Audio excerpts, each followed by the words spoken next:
Hey, it's Alan, and I just wanted to let you know that you can now listen to the ongoing history of new music early and ad-free on Amazon Music, included with Prime. Not all bands hit it out of the park right away. They need a few albums and a couple of long tours before things start to fall into place. Take the Red Hot Chili Peppers, for example. Their career really didn't start to blossom until their fourth album. Same thing with Muse, or at least in North America. They might have been playing arenas in Europe, but when it came to their fourth album, they were still playing clubs on this side of the Atlantic. Same thing with R.E.M. They had a very strong cult following through 4 records before they were able to cross over into mainstream consciousness with their 5th.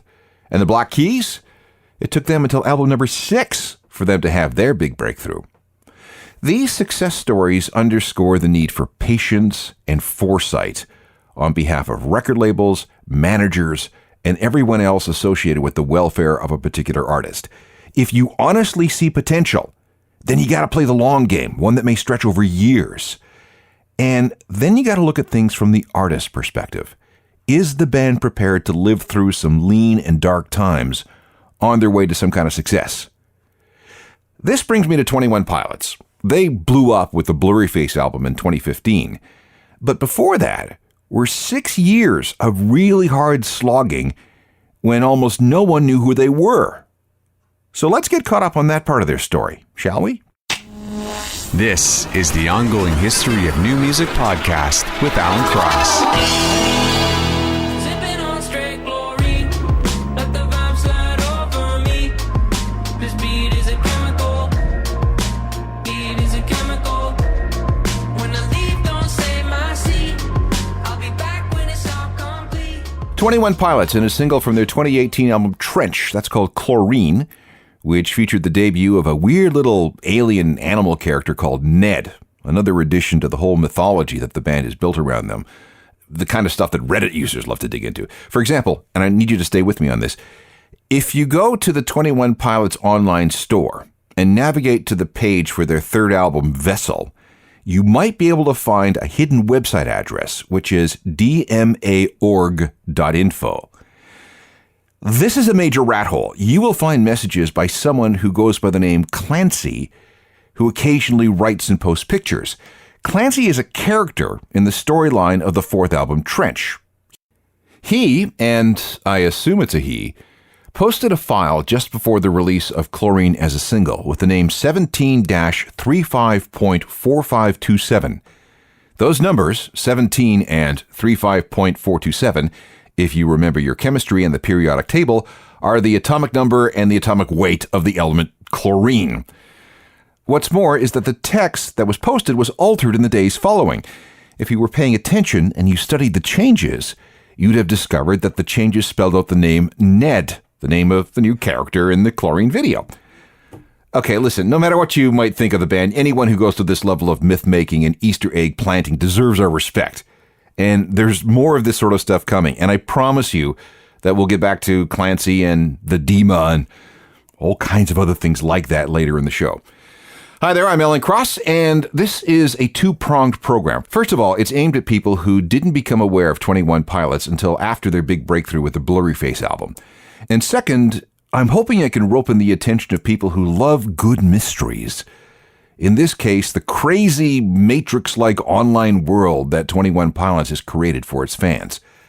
The responsible way to do this is to start at the very beginning with how 21 Pilots came together. At the center of everything is Tyler Joseph of Columbus, Ohio. Mom was a teacher, dad was a high school principal and basketball coach. Tyler was very big into basketball for a while too, playing point guard. He also began messing around with an old keyboard. This resulted in a solo record he made in his parents' basement entitled No Fun Intended. He was about 17 or 18 at the time, still in his senior year at high school. Future 21 Pilots bass player Nick Thomas, a buddy from school, contributed some guitars. So let's have a listen. This is a track called Blasphemy and dates to about 2008. Lights, camera, action, satisfaction at your fingertips. No one's lacking stuff, but it's not enough when it seems that we have enough stuff just to blow stuff up. Lights, camera, stop. We're killing ourselves just to get to the top, and I won't stop talking about what we got and how we all love it when we loved a lot. Enough about you, let's talk 21 Pilots frontman Tyler Joseph with something from his 2008 solo album, something that he made in high school. About a year later, after Tyler had won a university scholarship, buddy Nick and drummer Chris Sala formed 21 Pilots. They moved in together and started writing music and playing gigs wherever they could get them. At this point, everything was very grassroots, very do-it-yourself. Tyler's mom would actually stand outside Ohio State University games, giving away tickets to her kid's show. The group played in Battle of the Bands events, and if getting a gig meant sharing a stage with a hardcore band, well, so be it. Around this time came the name. They thought about Chilcote and Bicycle Thief, but neither seemed right. And then somewhere along the line, Joseph discovered a play by Arthur Miller, the same guy who wrote Death of a Salesman and The Crucible. This play is called All My Sons from 1947, and it's based on a true story about a man, also from Ohio, who conspired with the Army to approve faulty and defective aircraft engines for use in combat in World War II. And as a result of this bad equipment, 21 pilots died. Okay, fine, but why isn't there a hyphen between 20 and 1? This seems like an egregious spelling error, and it is. But for Tyler, it's all about design. It's all about how it looks in text and how it can be adapted into a logo or other graphic design. If you're a longtime fan, you'll know that 21 Pilots has been represented in a number of ways, including some diagonal lines through the O's in the name. Spell check and autocorrect be damned. The first 21 Pilots album was a self-produced thing released on December 29, 2009. At this point, the band was Tyler, Nick Thomas, and Chris Sala. And for a low-key indie release recorded at home, it did okay, selling 115,000 copies. Let's get a sample of that. This is called Oh Ms. Believer.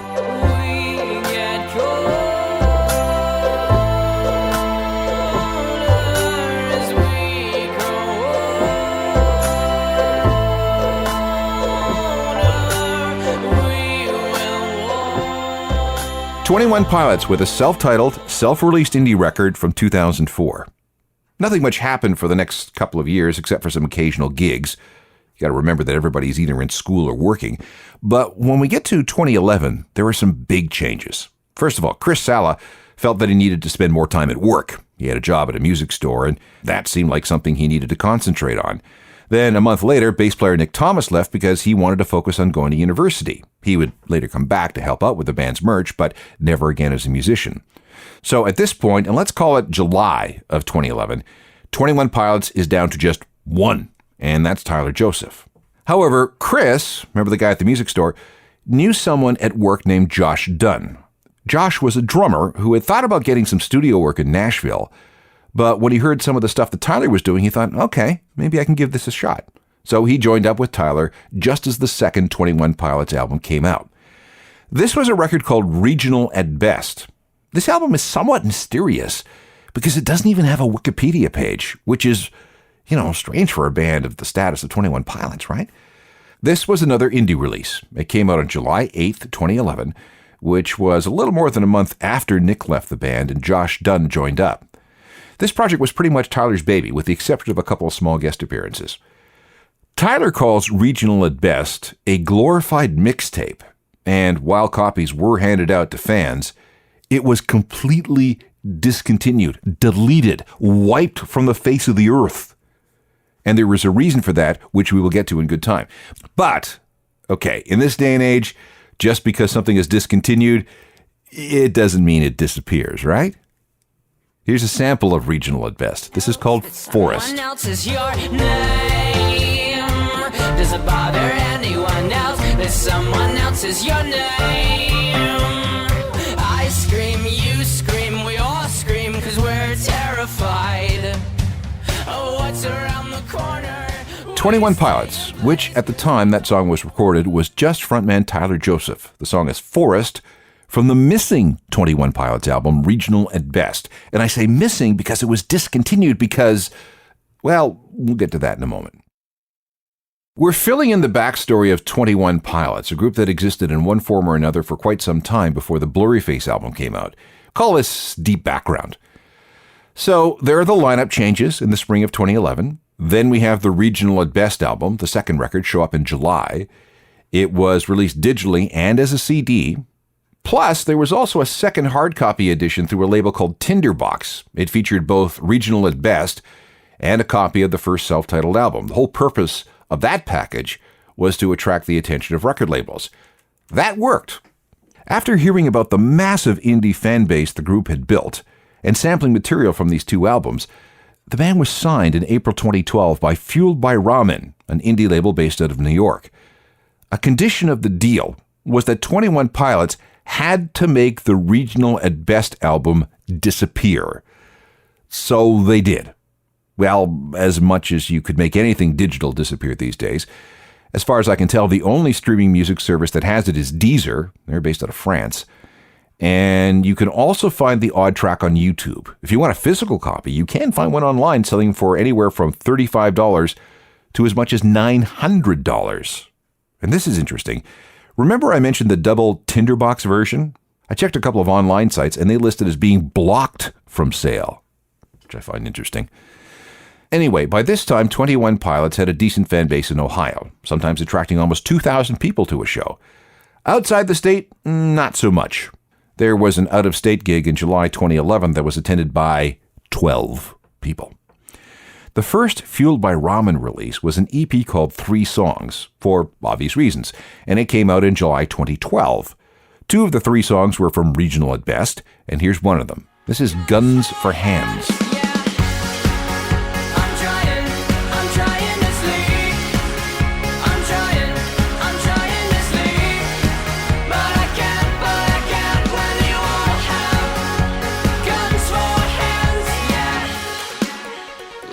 Guns for Hands, one of 5 songs from the missing Regional at Best album that was re-recorded for the third 21 Pilots album they call Vessel, which came out on January 8th, 2013.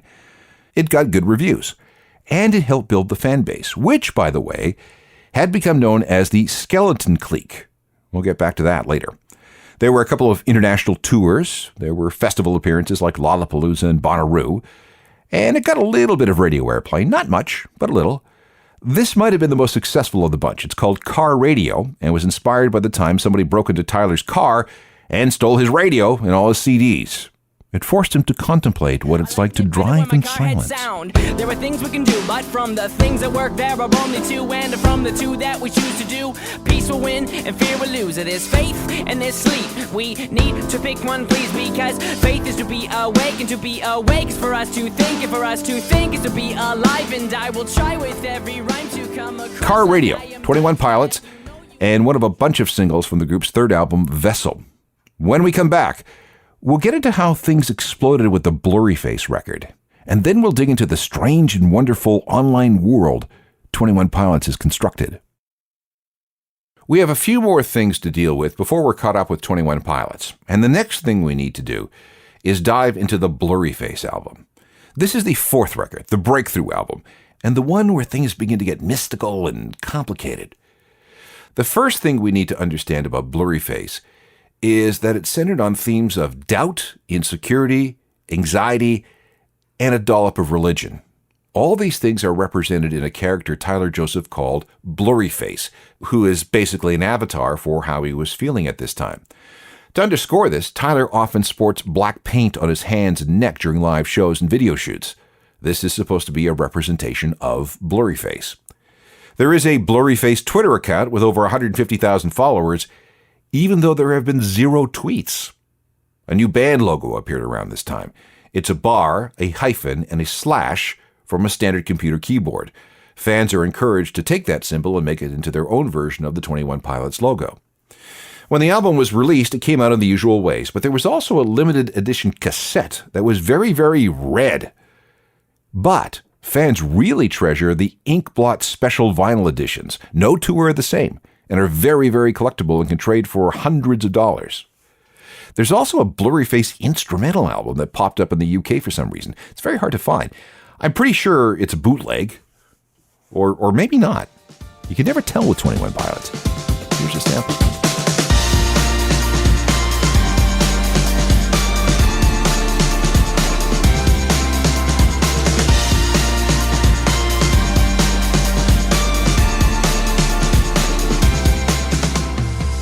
Back to the official release of Blurryface. If you dip into Reddit, which can be dangerous, you'll find a number of theories that attempt to link all 14 songs together into some sort of narrative. Most of the Blurryface theories have been advanced by members of the aforementioned Skeleton Clique, which is what the band's hardcore fans call themselves. The first thing you need to know about them is that they are very, very welcoming. They pride themselves on being the most inclusive clique ever. They refer to each other as friends, that's spelled F-R-E-N-S, and sometimes drop the phrase stay street. The last time I checked, the Twitter account is approaching 350,000 followers. Blurryface, the album, has sold close to 2 million copies, a pretty good number in the age of streaming. And there were 6 singles taken from the record. This is one of them. Wish we could turn back time to the good old days when the mama sang us to sleep, but now we're stressed out. Wish we could turn back time to the good old days. Stressed Out from 21 Pilots' breakthrough record Blurryface. The success of this album allowed the band to expand upon the Easter egg offerings to the fan base, something that really manifested itself with the next album, Trench. After a couple of world tours in support of Blurryface, the band went dark, their words, on July 6, 2017, so Tyler and Josh could focus on music without any interruption or distraction.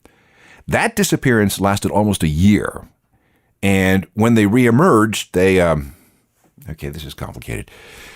In April 2018, somebody was poking around the 21 Pilots online store and found a website address hidden in a GIF image on the page for the Vessel album.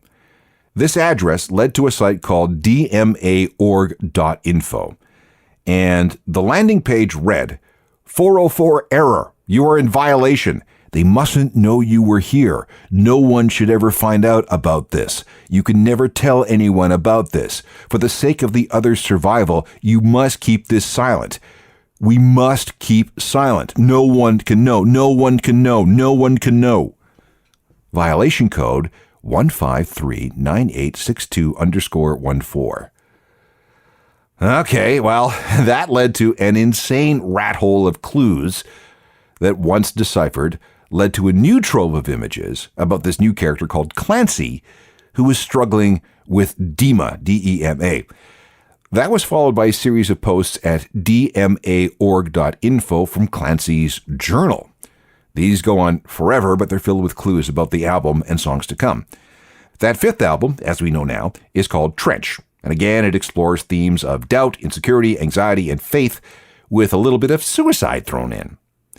Trench it's more than an album. It describes a world built around the city of Dima, which, translated from the religion of Zoroastrianism, means Tower of Silence. Towers of Silence are where followers dropped off dead bodies so they could be eaten by vultures. Wow, lovely.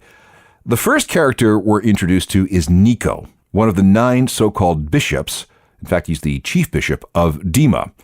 The name Nico is derived from Nicolas Bourbaki, which was a pseudonym used by a bunch of real-life French mathematicians back in the 1930s who did some really esoteric things with numbers that I can't even begin to understand.